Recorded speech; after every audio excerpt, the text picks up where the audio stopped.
కోల్కతాలో వైద్యురాలిపై అత్యాచార ఘటనలో సంచలన విషయాలు వెలుగు చూస్తూ ఉన్నాయి.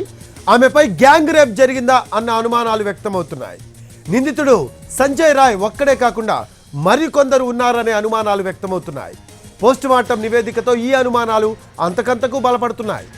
ఆమె శరీర భాగాల్లో అధిక మొత్తంలో వీర్యం ఉన్నట్లు గుర్తించారు. ఇప్పటికే కేసును స్వాధీనం చేసుకున్న సిబిఐ దీనిపై కూడా ఫోకస్ పెట్టింది. ఢిల్లీ నుంచి ఫోరెన్సిక్స్ నిపుణులు కోల్కతా చేరుకున్నారు. మరో ఇద్దరు జూనియర్ డాక్టర్ల ప్రమేయం ఉన్నట్లు ప్రచారం మొదలైంది.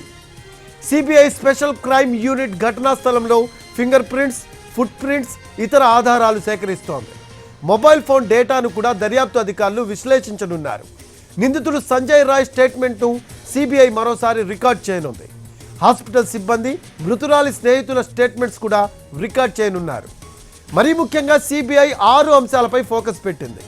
సంజయ్ రాయ్ ఒక్కడే వైద్యురాలిపై అత్యాచారం చేశాడా, లేక గ్యాంగ్ రేప్ జరిగిందా, ఈ దారుణంలో అతనికి ఎవరైనా సహకరించారా, ఘటనా స్థలంలో ఆధారాలను చెరిపేసింది ఎవరు, హాస్పిటల్ నిర్వాహకుల పాత్ర ఏంటి, హత్యను ముందుగా సూసైడ్ అని ఎందుకు రిపోర్ట్ చేశారు, ఉదయం వరకు పోలీసులకు ఎందుకు సమాచారం ఇవ్వలేదు లాంటి అంశాలపై సిబిఐ విచారణ జరపనుంది. హాస్పిటల్ అడ్మినిస్ట్రేషన్ నిర్లక్ష్యంపై కూడా సిబిఐ ఫోకస్ పెట్టనుంది. ఇటు ఇండియన్ మెడికల్ అసోసియేషన్ అధికారులు మరణించిన వైద్యురాలి తల్లిదండ్రులను కలిశారు.